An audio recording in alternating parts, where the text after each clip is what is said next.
মা, আমি তো যেমন ডিউটিতে যাই সেরকমই ডিউটিতে গেছিলাম, কিন্তু আমি তো জানতাম না যে আজই হবে আমার শেষ দিন।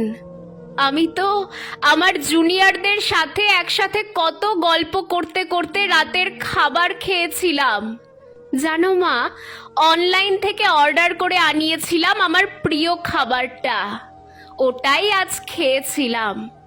তখনও যদি একটু বুঝতে পারতাম এটাই শেষ খাওয়া, এটাই শেষ গল্প। ডিউটির বাঁধনে আমি যখন ক্লান্ত হয়ে গেলাম মা, আমার চোখ দুটো ঘুমে বন্ধ হয়ে যাচ্ছিল। একটু শরীরের ক্লান্তি মেটাতে তাই গেলাম।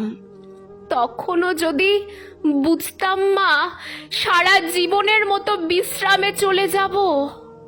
তখন ভোর রাত, আমি ওয়ার্ডে একা। তখন ভোরের শীতল বাতাস আমার একটু ঠান্ডা লাগতেই আমি লাল চাদরটা ঢাকা দিয়ে একটু চোখ বন্ধ করেছিলাম শুধু।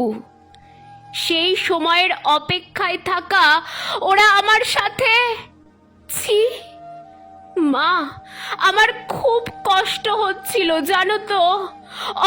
অনেকবার আমি বারণ করেছিলাম, চিৎকার করেছিলাম, বাঁচাও বাঁচাও, কে আছো, আমাকে বাঁচাও। কিন্তু কেউ আমার চিৎকার, আমার আর্তনাদ শুনতে পায়নি জানো তো মা। আর ওরা আরো পশুর থেকেও বিচ্ছিরি ব্যবহার করতে লাগলো, খেলতে লাগলো আমাকে নিয়ে ওরা। আমি ওদের হাতে পায়ে পড়লাম জানো তো। আমি এটাও বললাম যে আমাকে ছেড়ে দাও, দয়া করে ছেড়ে দাও, আমি কাউকে কিছু বলবো না, আমাকে যেতে দাও। কিন্তু ওরা আর আমায় তোমার কাছে একবার যাওয়ার সুযোগটা দিল না, দিল না তোমার কোলে শেষবারের মতো মাথা রাখতে দিতে, দিল না শেষবার তোমার হাসি ভরা মুখটা দেখার সুযোগ, দিল না বাবার স্বপ্নে তার রাজকন্যার বড় ডাক্তার হওয়ার কাহিনীকে সত্যি করতে। আমার গলা টিপে ধরে, নিজেদের সর্বশক্তি দিয়ে আমার গলা চেপে ধরে। জানো মা, আমি অনেক চেষ্টা করছিলাম বাঁচার, কিন্তু আজ হয়তো ভগবানও চাইনি যে আমি বেঁচে থাকি।